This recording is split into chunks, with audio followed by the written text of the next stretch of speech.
బులెటిన్లో మరో breaking news చూస్తున్నాం. నేడు మహబూబ్ నగర్ జిల్లా జడ్చర్లకు చేరుకోనున్న బట్టి విక్రమార్క పాదయాత్ర 800 కిలోమీటర్లు పూర్తయిన సందర్భంగా కాంగ్రెస్ భారీ బహిరంగ సభ నిర్వహించనుంది. ఇక జడ్చర్లలోని ప్రభుత్వ డిగ్రీ కళాశాల మైదానంలో పీపుల్స్ మార్చ్ బహిరంగ సభ ఏర్పాట్లు జరుగుతున్నాయి.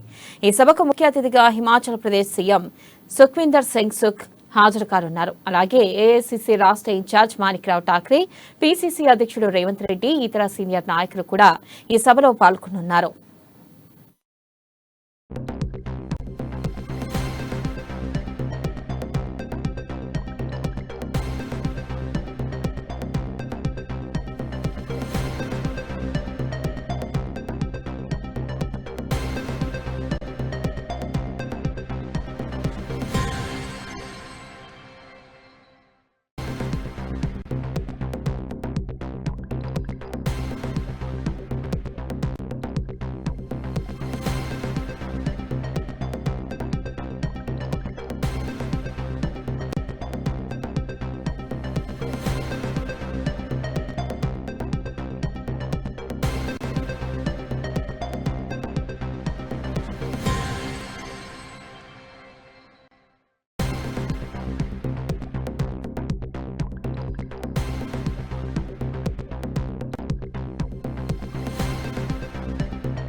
బ్రేకింగ్ న్యూస్ చూస్తున్నాం. నేడు మహబూబ్ నగర్ జిల్లా జడ్చర్లకు చేరుకోనున్న బట్టి విక్రమార్క పాదయాత్ర 800 కిలోమీటర్లు పూర్తయిన సందర్భంగా కాంగ్రెస్ భారీ బహిరంగ సభ నిర్వహించనుంది.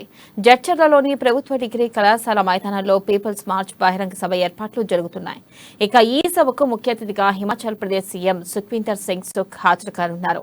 అలాగే ఏఐసీసీ రాష్ట్ర ఇన్ఛార్జ్ మాణిక్రావు ఠాక్రే, పీసీసీ అధ్యక్షుడు రేవంత్ రెడ్డి, ఇతర సీనియర్ నాయకులు కూడా ఈ సభలో పాల్గొనున్నారు. ఇక దీనిపై మరింత సమాచారాన్ని మా ప్రతినిధి ప్రదీప్ అందిస్తారు. ప్రదీప్,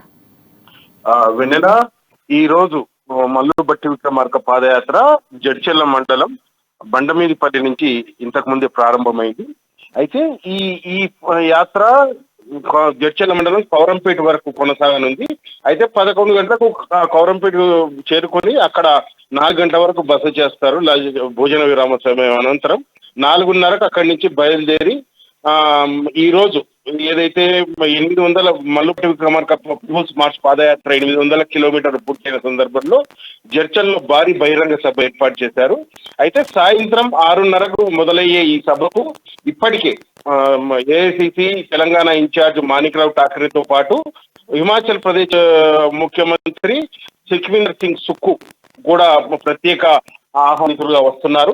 అయితే ఈ నేపథ్యంలోనే రాష్ట్ర నాయకత్వం ఏదైతే టీపీసీసీ అధ్యక్షులు రేవంత్ రెడ్డితో పాటు మధు యాస్కి, కోమటిరెడ్డి వెంకటరెడ్డితో పాటు రాష్ట్ర నాయకత్వం కూడా ఈ సభకు రానున్నారని మనకు కాంగ్రెస్ పార్టీ శ్రేణుల ద్వారా తెలిసింది.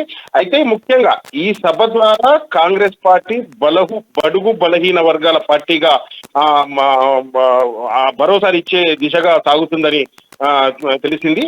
అయితే ఇప్పటికే ఏదైతే నిరుద్యోగ భృతి, బీఆర్ఎస్ పార్టీ వైఫల్యాలను ఎండగడుతూ ఏదైతే నిరుద్యోగ భృతితో పాటు కాంగ్రెస్ పార్టీ అధికారంలోకి వచ్చిన తర్వాత పెండింగ్ ప్రాజెక్టులు ఏదైతే భీమా, నెట్టెంపాడు, కోయిల్ సాగర్, పాలమూరు రంగారెడ్డి ప్రాజెక్టులను త్వరితగతిన పూర్తి చేసి దాదాపు అంటే జిల్లాను సస్యశ్యామలం చేస్తానంటూ కూడా కాంగ్రెస్ పార్టీ ఇంతవరకే భరోసా ఇచ్చే దిశగా ఈ సభ సాగుతుందని కూడా పార్టీ వర్గాలు తెలిపాయి. అయితే ముఖ్యంగా ఈ సభకు దాదాపు 60,000 నుంచి 1,00,000 మంది జన సమీకరణ ఇప్పటికే చేశారు. అయితే ఈ సభా ప్రాంగణం మొత్తం పరిష్కార వేదిక సభగా కాంగ్రెస్ పార్టీ నిర్ణయించింది. అయితే ప్రజలు ముఖ్యంగా పాలమూరు జిల్లాలో ఏదైతే రైతాంగం కానీ ఇటు వలసల జిల్లాగా పేరున్న ఈ పాలమూరు జిల్లాను సస్యశ్యామలం చేసే దిశగా కాంగ్రెస్ పార్టీ ఈ సభ ద్వారా తెలపనుందని కూడా కాంగ్రెస్ పార్టీ వర్గాలు తెలిపాయి. అయితే ఇప్పటికే ఏదైతే బీఆర్ఎస్ పార్టీ చెప్పిన రుణమాఫీ విషయంలో రైతులు చాలా ఇబ్బందులు ఎదుర్కొంటున్నారని, అయితే కాంగ్రెస్ పార్టీ అధికారంలోకి వచ్చినాక 2 లక్షల ఏకకాలంలో రుణమాఫీ చేస్తామంటూ కూడా ఈ సభ ద్వారా తెలుపనున్నారని మనకు తెలిసింది. ఇప్పటికే ఈ సభకు సంబంధించి పూర్తిగా ఏర్పాట్లు కంప్లీట్ అయ్యాయి. స్థానిక డిగ్రీ కాలేజీ కళాశాల మైదానంలో ఈ సభ ఏర్పాటు చేశారు. అయితే ఇప్పటికే మొత్తం జడ్చర్ల మొత్తం కాంగ్రెస్ రంగు పులుముకొని ఉందని చెప్పొచ్చు. అయితే ఈ మల్లుపట్టి విక్రమార్క కూడా ఈ సభను ఉద్దేశించి కొంత ఉత్సాహం కాంగ్రెస్ పార్టీలో ఉత్సాహం ఈ సభ ద్వారా వచ్చిందని చెప్పవచ్చు. Vennela. Right Pradeep, thank you.